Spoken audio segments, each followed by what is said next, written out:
우리 하나님 말씀은 고린도전서 9장 24절에서 27절까지 말씀 같이 봅니다. 신약성경 274페이지입니다.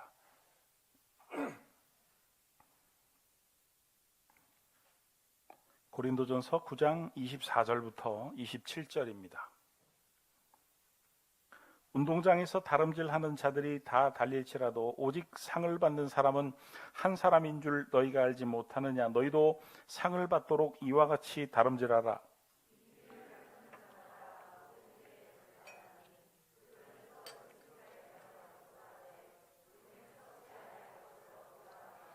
그러므로 나는 다름질하기를 향방 없는 것 같이 아니하고 싸우기를 허공치는 것 같이 아니하며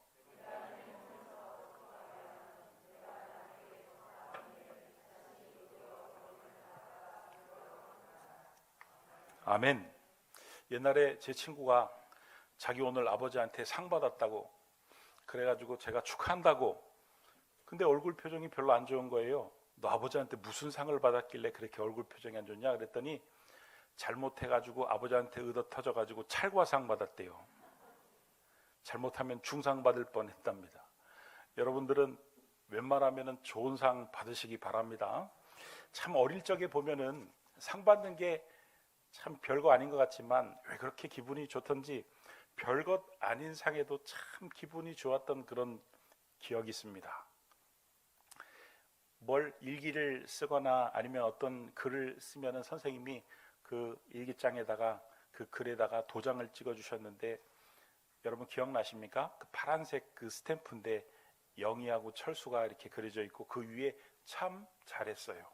별거 아닌데도 그 도장이 찍히면 참 기분이 좋았던 그런 기억이 납니다.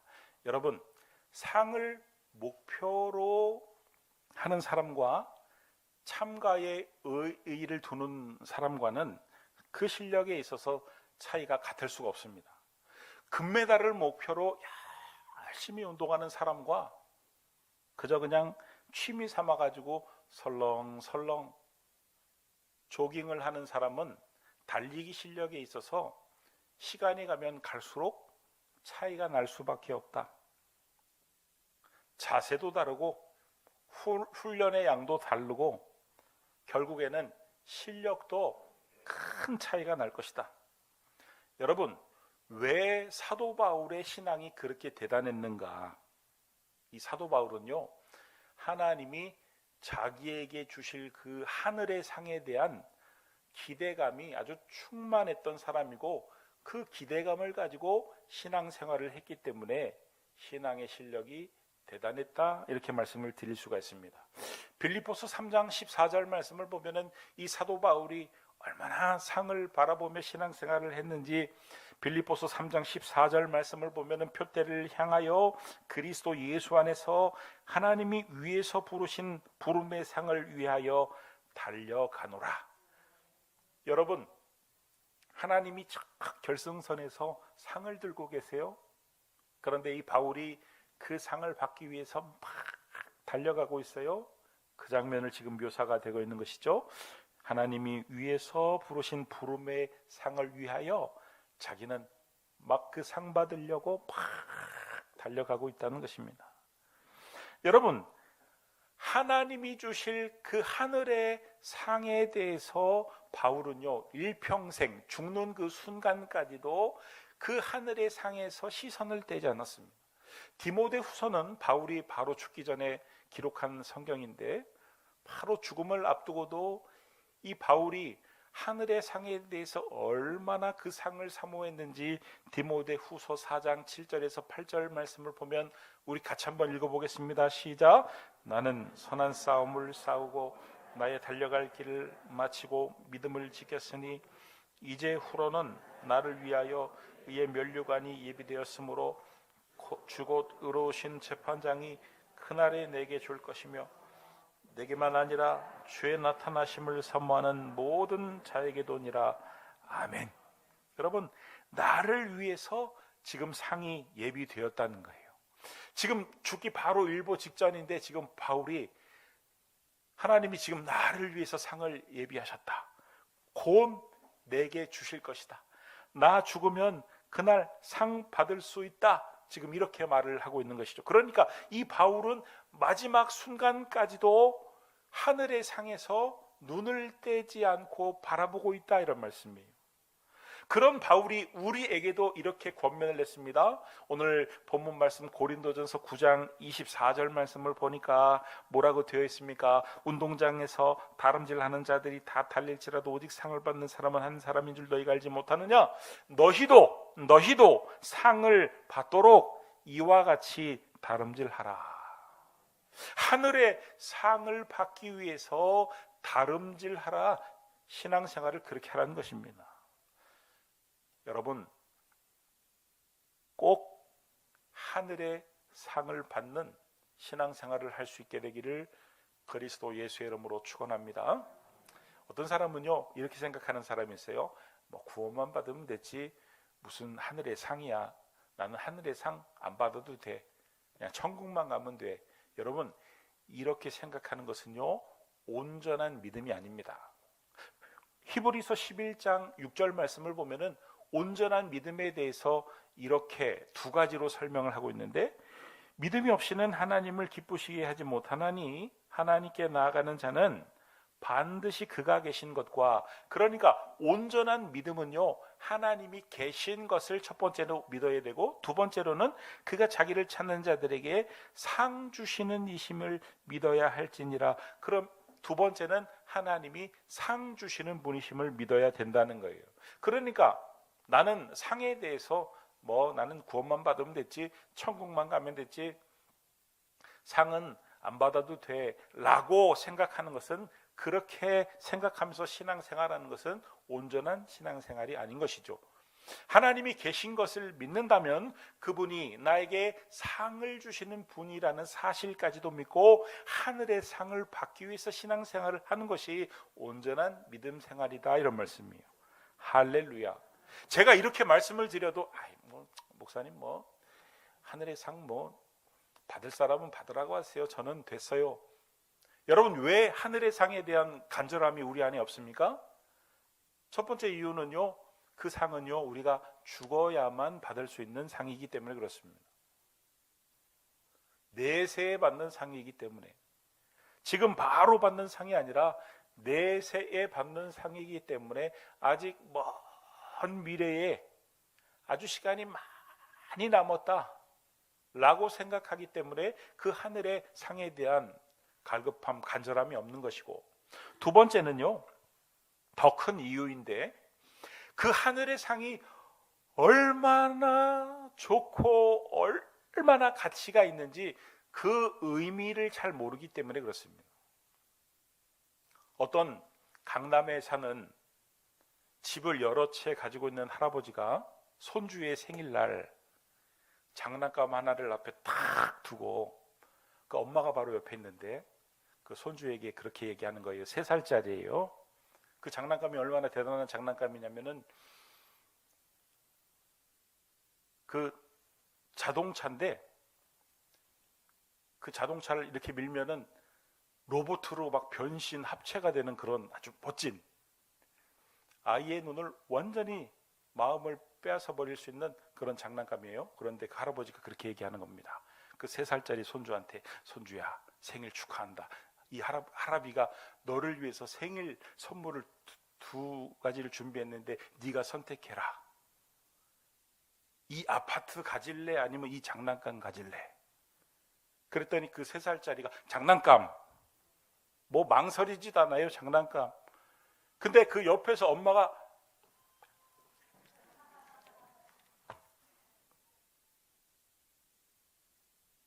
그래도 소용없어요. 장난감이래요. 여러분, 왜 꼬마는 그런 선택을 하고 옆에 있는 엄마는 그러면 안 된다고 막 그럴까요? 이 엄마는 아파트의 가치를 알기 때문이죠. 이 장난감 따위와는 비교가 안 되는, 그 아파트 팔면은 아마 장난감 수만 개는 더 살 수 있으니까. 그런데 왜 그 꼬마는 아파트 대신 장난감을 선택했을까요? 아파트의 가치를 모르기 때문에, 아느냐 모르느냐의 차이인 것이죠. 꼬마의, 그 3살짜리 꼬마의 이성적인 수준에는 장난감이 그냥 최고인 거예요. 그거만큼 더 이상 가는 게 없는 것입니다. 여러분, 하늘의 상은요, 이 땅의 그 어떤 것과도 견줄 수가 없고 비교할 수도 없고 바꿀 수도 없는 어마어마한 가치이지만 우리 인간의 이성으로는 이해하기가 불가하다. 그러니까 지금 우리의 수준으로 하늘의 상을 생각해가지고 그거 받으면 좋고 안 받아도 괜찮겠지 뭐라고 판단하면 안 된다, 이런 말씀입니다. 여러분, 세상의 모든 상은요, 시간이 가면 갈수록 빛이 바래집니다. 잊혀집니다. 세계적으로 명예로운 노벨상조차 이제는 누가 다 받았는지 기억을 못합니다. 우리나라만 해도 올림픽 때 금메달을 누가 그렇게 받았는지 그 한두 사람 받았을 때는 기억을 하겠지만 많이 받다 보니까 누가 받았는지 기억조차 안 납니다. 그러나 여러분, 하나님이 주시는 상은요, 세상이 주는 상과 다릅니다. 잠깐 동안 짜릿한 그런 영광이 아니라 영원한 영광이다. 인간이 도저히 이해할 수 없는 큰 영광이다. 도깨비라는 드라마가 한때 유행했는데 저는 도깨비라는 드라마를 다 보지는 않았지만 그 중간중간에 그 유명했던 짤이라고 그러죠. 짧은 그 동영상 중에 하나를 제가 보았는데 그런 내용이었어요. 그 주막에서 선비의 복장을, 조선시대예요. 선비의 복장을 했는데 이 도깨비가 우리가 살고 있는 이 시대를 잠깐 왔다 갔어요. 국밥을 먹으면서 그 앞에 있는 사람에게 그런 이야기를 합니다. 미래의 시대에는 말이야, 사람들이 네모난 것을 다 손에 가지고 다니면서 하루 종일 그것만 들여다보고 웃고 좋아하고, 그리고 찰칵찰칵 뭐 하는 거예요? 뭐 흉내 내는 거예요? 사진 찍는 거죠. 그러면서 제가 기억에 남았던 건 그거예요. 이보게, 만약에 자네가 거기에 투자를 할 수만 있다면, 그런 기회를 붙잡을 수만 있다면 크게 투자하게, 다 투자하게. 뭔지 모르지만 너무 좋아 보이니까 다 투자라는 거예요. 여러분, 사도 바울은요, 하나님의 은혜로 3층 천의 체험을 했습니다. 그러니까 천국을 갔다 왔다, 이런 말씀입니다. 천국에 가서 하늘의 상을 보고 왔는데 인간의 이성으로 이해가 되지 않지만 그 도깨비가 스마트폰이 얼마나 좋은 줄 알고 그거 되게 좋은 것 같은데 라고 생각한 것처럼 하늘의 상급이 너무너무 좋아 보이는 거예요. 그래서 그 도깨비가 다 투자하게 한 것처럼 자기가 신앙생활하면서 내가 저 하늘의 상을 꼭 받아야 되겠다. 그래가지고 그때부터 하늘의 상을 바라보며 열렬히 사모했던. 여러분, 우리는 바울처럼 삼층천의 체험도 없고 천국에 갔다 오지는 못했지만, 그러나 그 사도 바울이 했던 것처럼, 그 경험한 사도 바울이 했던 것처럼 하나님이 계신 것을 믿으시고 하나님이 상 주시는 분이심을 믿으시고, 내가 지금은 머리로는, 내 이성으로는 이해할 수 없지만 하늘의 상이 얼마나 좋은 줄 알고 사도 바울처럼 그 하늘의 상을 바라보며 사모하며 신앙생활할 수 있게 되길 그리스도 예수의 이름으로 축원합니다. 자, 그렇다면은 어떻게 하면은 우리가 하늘의 상을 받을 수 있는 신앙생활을 할 수 있는가? 오늘 본문 말씀이 그 신앙의 원리를 우리에게 설명을 해주고 있는데, 그 첫 번째는요, 절제의 삶을 살아야 된다는 것입니다. 고린도전서 9장 25절 오늘 본문 말씀을 보니까 이기기를 다투는 자마다 모든 일에 절제하나니, 그러니까 상을 받기 위해 첫 번째 조건은요, 우리가 이 땅에서 신앙생활을 할 때 절제의 삶을 살아야 된다는 것입니다. 여러분, 사도 바울은 지금 이 본문 말씀에서 인생을, 그리고 신앙생활을 어디에 비유를 하고 있냐면은 마라톤하고 권투에 지금 비유를 하고 있습니다. 왜냐하면 그때 당시에 그 가장 유행했던 그 종목이 마라톤이었고 권투였기 때문에 그렇습니다. 여러분, 인생을 또 신앙생활을 마라톤으로 비유를 한다면 절제란 어떤 겁니까? 달리기 위해서, 마라톤을 하기 위해서 가장 몸을 가볍게 만드는 것을 말하는 것이죠. 여러분, 마라톤 선수를 보십시오. 마라톤 하기 위해서, 마라톤을 출발하기 위해서 출발 선상에 있는 선수들을 보십시오. 얼마나 옷을 간단하게 입었는지 모릅니다. 아주 신발도 가벼운, 복장도 얼마나 심플한지 몰라요. 반바지 하나에 반팔 티셔츠 하나, 딱 그게 전부예요. 뭐 주머니도 없습니다. 액세서리, 가방 전혀 없습니다. 아주 그냥 간단한 티셔츠 하나하고 반바지, 그게 전부입니다. 여러분, 우리가 비행기를 탈 때도 마찬가지죠. 수화물에 가지고 탈 수 있는 그 수화물의 무게가 정해져 있습니다. 25kg다. 그러면 25kg까지만 가지고 비행기를 탈 수가 있습니다. 만약에 25kg를 넘었다 그러면은 오버차지를, 소위 말하면 벌금을 내게 되어 있습니다. 만약에 그 수화물의 그 중량의 무게를 제한하지 않으면 어떻게 될까요? 아마 그냥 어마어마하게 짐을 가지고 타겠죠. 그러면 어디에 문제가 생깁니까? 비행기가 이륙을 하는데 문제가 생길 수도 있는 것입니다. 여러분, 주일날 은혜를 받으면 한 주간 동안 그야말로 은혜롭게 지내야 되는데, 왜 주일날 은혜를 받았는데 하루도 못 가고 이틀도 못 가가지고 은혜를 다 쏟아버리느냐, 수요일도 안 돼가지고 다시 빌빌거리느냐. 우리의 그 신앙의 발걸음을 무겁게 만드는, 우리의 그 발을, 그 신앙의 마라톤을 하는데 지치게 만드는 뭔가가 있기 때문이다. 뭔가가 붙어 있기 때문이다. 예를 들어 가지고 과도하게 융자를 얻어 가지고 집을 샀다 생각해 보시기 바랍니다. 그러면요, 밤낮 없이 그 원금과 이자를 갚기 위해서 어쩔 수 없이 뼈 빠지게 일을 해야 됩니다. 몸이 아파도 쉴 수가 없습니다. 왜냐하면 이자를 갚아야 되니까. 온통 거기에 매달리다 보면은 신앙생활을 제대로 할 수 없는 것이다, 이런 말씀이에요. 여러분, 신앙은 마라톤과 같습니다. 앞으로 나가야 됩니다. 속도가 나가야 됩니다. 속도를 유지를 해야 됩니다. 그런데 늘 신앙이 제자리라면, 속도가 나지 않는다면, 삶이 늘 힘들고 지친다면, 신앙생활을 제대로 할 수 없을 정도로 지친다면 뭐 때문에 그런지 확인을 해야 된다, 이런 말씀이에요. 일 때문에 그러는 건지, 취미생활을 과다하게 해서 그러는 건지, 사람과의 만남의 시간을 빼앗겨서 그러는 건지, 그래서 우리의 신앙생활의 발걸음을 무겁게 만드는 그런 군더더기들을 제거해야 된다. 우리는 자주 정기적으로 점검을 해야 되고, 우리의 삶을 지치게 만드는, 신앙의 발걸음을 앞으로 못 나가게 만드는 것들을 체크를 하고 과감하게 떨쳐내야 된다. 하나님은 당신의 자녀가 일에 치여가지고 신앙생활을 제대로 못하는 것을 결코 원치 않으신다. 어떤 분은요, 참 갑갑한데 지금도 신앙생활을 간신히 겨우겨우 헉헉대면서 하고 있는데 또 다른 인생의 계획을 세우는 분들이 있습니다. 그런 분들은 어떤 분들이에요? 죽으려고 불구덩이에 뛰어드는 분들입니다.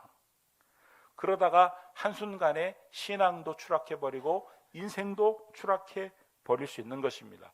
절제가 필요하다. 절제가 필요하다. 삶의 방만함을 정리하고 아니다라고 생각되는 것은 옆에서 보기에도, 야, 저 사람 참 독하다 싶을 정도로 과감하게 끊어내심으로 짐이 무거워가지고 신앙의 발걸음이 주저앉는 것이 아니라 그 짐을 떨쳐내버리시고 신앙의 마라톤을 달려갈 수 있는, 그렇게 신앙과 인생을 전환할 수 있게 되기를 그리스도 예수의 이름으로 축원합니다. 할렐루야.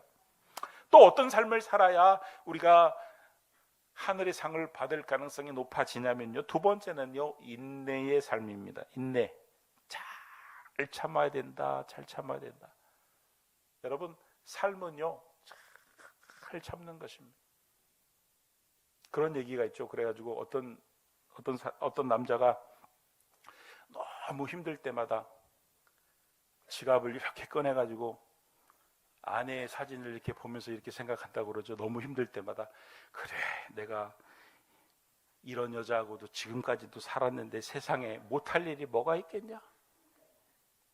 그런데 안타깝게도 아내도 그런다 그러죠. 지갑에다 남편 사진을 넣어 갖고 다니면서 어렵고 힘든 일을 만날 때마다 지갑을 꺼내가지고 남편 사진을 보면서 그래, 내가 이런 인간도 인간으로 만들어놨는데 내가 못할 일이 뭐가 있겠냐? 여러분, 따라해 보시기 바랍니다. 인생도 신앙도 잘 참으셔야 됩니다. 긴 마라톤을 하다 보면요, 도중에 중간에 그만두고 싶은 유혹이 얼마나 많이 생기는지 몰라요.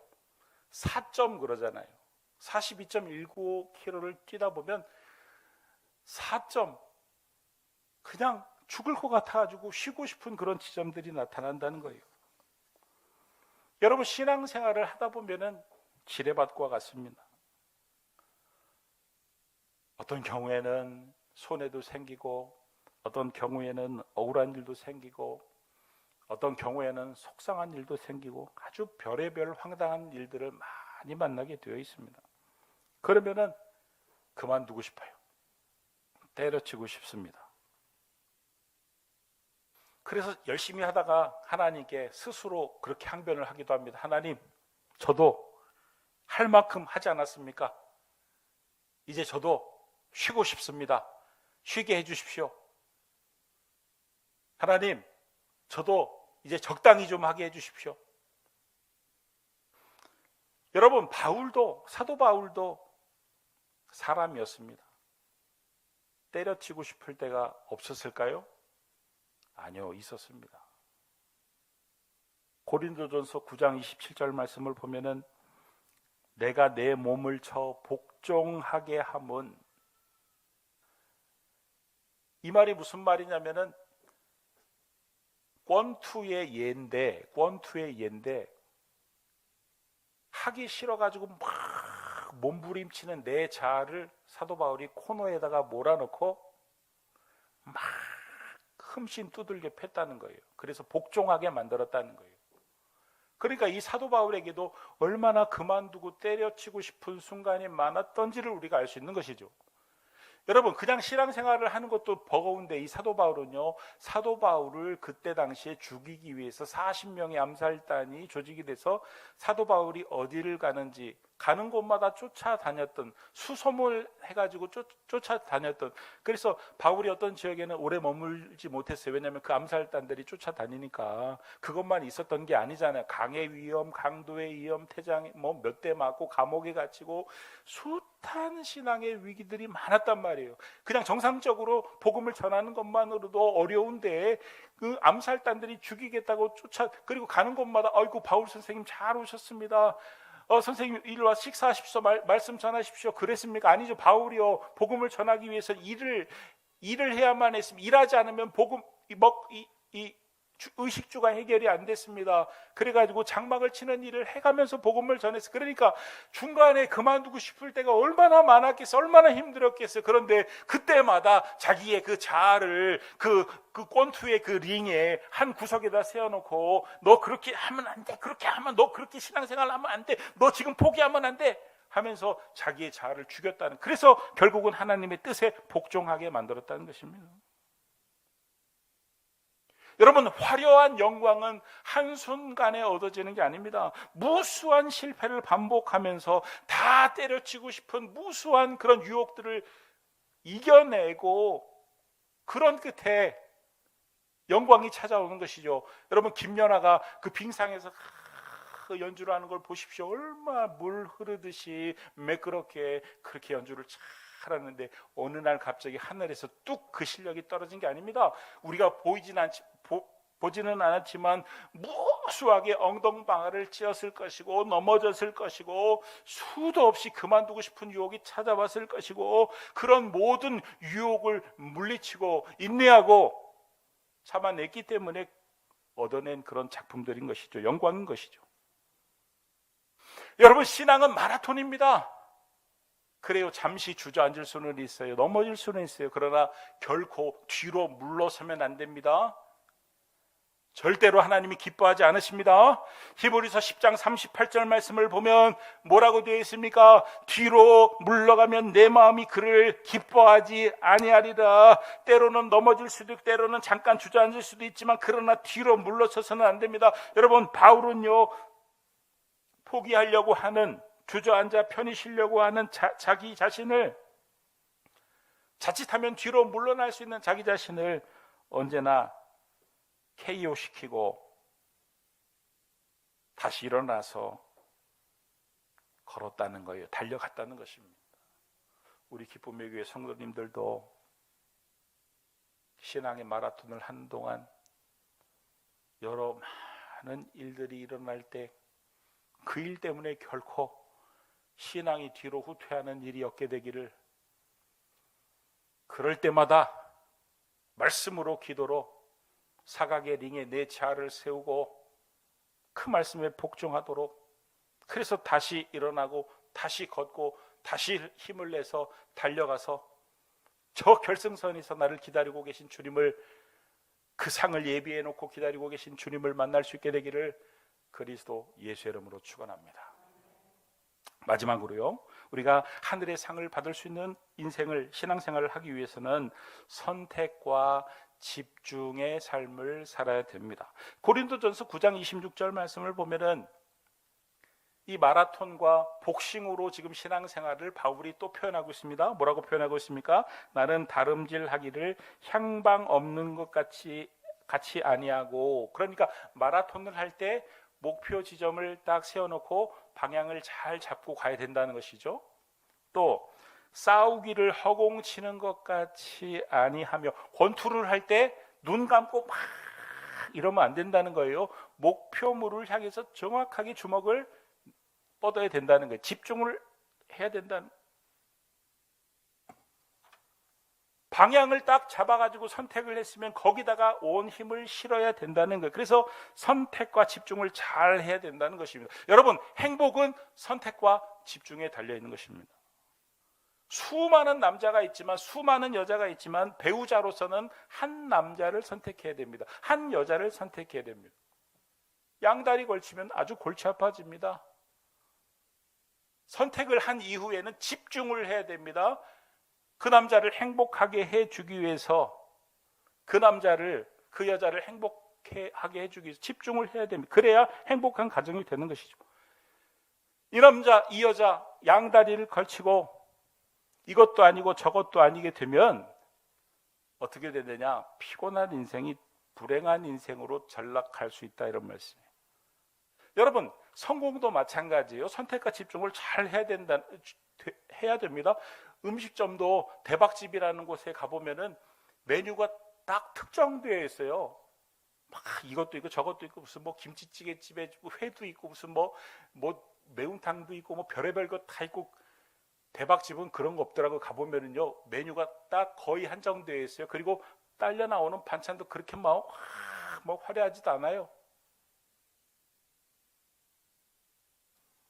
인생을 시시하게 사는 사람들의 특징이 뭐냐면요, 눈동자가 풀려 있습니다. 시선이 분산되어 있습니다. 그러니 삶이 종잡을 수가 없는 것입니다. 반면에 성공하는 사람들을 딱 보면은요, 목표가 아주 분명하고 또 그 목표에 대한 집중력이 대단한 것을 볼 수가 있습니다. 여러분, 우리의 인생은요, 유한합니다. 우리에게 주어진 시간은요, 한정되어 있습니다. 그래서 선택과 집중이 필요한 것입니다. 내가 하고 싶은 일 다 하고, 나를 부르는 곳에 다 가고, 모든 사람에게 다 인정받으려고 하면서 살다 보면 아무것도 할 수 없고 아무것도 이룰 수 없고, 그러다 보면은 아무것도 아닌 신앙, 아무것도 아닌 인생이 될 가능성이 높아진다, 이런 말씀이에요. 도대체 그러면 우리가 어떤 것을 선택하고 어떤 것에 집중을 해야 될까요? 일시적인 것, 시간이 지나면 빛이 바래는 것, 이 땅을 떠날 때 다 두고 가는 것이 아니라 영원한 것, 영원히 변치 않는 것, 영원히 남는 것, 거기에 우리가 인생을 투자하고 선택하고 집중해야 될 줄 믿습니다. 말씀을 정리합니다. 이 세상에는요, 영원한 것이 없습니다. 성경에서 말하는 영원한 것은 딱 세 가지예요.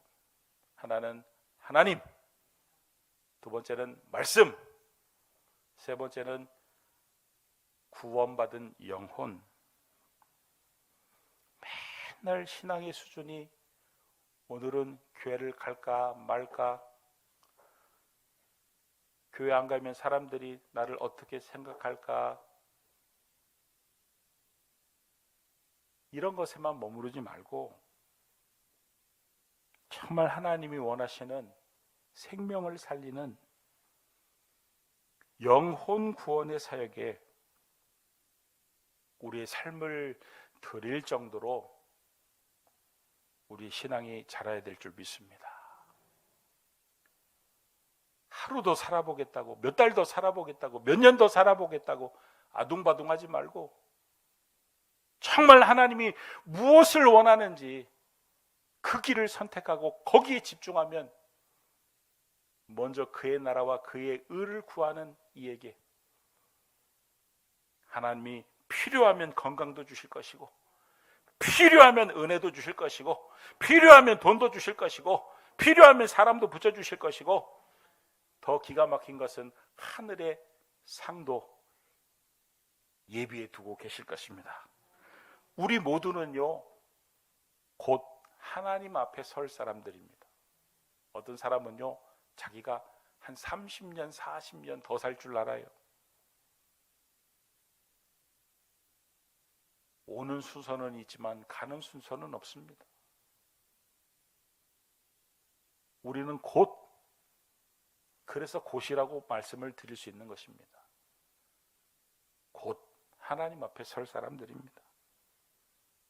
상을 받느냐 못 받느냐, 이왕 믿을 바에야 대충 편하게 눈치 보면서 신앙생활 하지 마시고 사도 바울처럼 하늘의 상을 사모하고 절제의 삶, 인내의 삶, 선택과 집중의 삶을 살 수 있기를 바랍니다. 이 땅에 유한하고 일시적인 것에 마음을 빼앗기지 않고 영원히 남는 하나님과 하나님의 말씀과 영혼 구원에 여러분들의 남은 생을 집중하심으로 장차 주님을 만나 뵐 때 주님이 착하고 충성된 종아, 참 너는 어떻게 그렇게 인생을 잘 살았니? 칭찬하시며 예비하신 의의 면류관을 우리의 지금의 이성으로는 상상할 수 없는 영원히 가치 있고 좋은 그 시간이 가면 갈수록 빛을 발하는 그 하늘의 상을 하나님이 선물로 주시는 그런 귀하고 복된 일들이 반드시 저와 여러분들에게 일어날 수 있게 되기를 그리스도 예수의 이름으로 축원합니다. 축원합니다. 오늘 이 시간 말씀을 붙들고 우리가 크게 기도하지 않아도 되니까 한번 생각해보고 기도해 보시기 바랍니다. 정말 나는 아무 생각 없이 살고 신앙생활하고 있지는 않은지, 그냥 구원만 겨우 받는 것만으로 만족하고 있지는 않은지, 하나님 신앙생활 하늘의 상급을 사모하며 살게 하시되 절제하고 인내하고 선택하고 집중하고 특별히 영원하신 하나님과 하나님의 말씀과 영혼 구원에 목표를 두고 신앙생활할 수 있도록 하나님 나를 붙들어 주옵소서. 이렇게 결단하며 기도할 수 있기를 바랍니다. 기도하시겠습니다.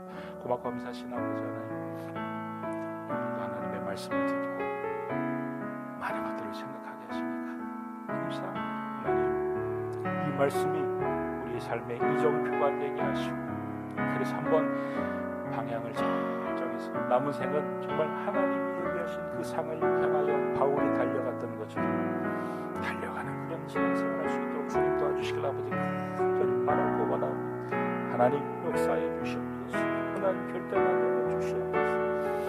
오늘 이전의 삶과 오늘 이후의 삶이 달라질 수 있도록 도와주시고 우리의 신앙의 발걸음을 무겁게 만드는 그 모든 것들을 다시 한번 확인하고 점검할 수 있도록 도와주시고 정리할 수 있도록 결단할 수 있도록 주님 도와주시고 힘들고 어려운 일이 있더라도 하나님 잘 참고 인내하며 그야말로 하나님 기뻐하시는 하나님의 말씀 영혼 구원을 선택하고 집중하는 그런 귀한 신앙의 삶을 낼 수 있도록 은혜를 다하여 주시옵소서.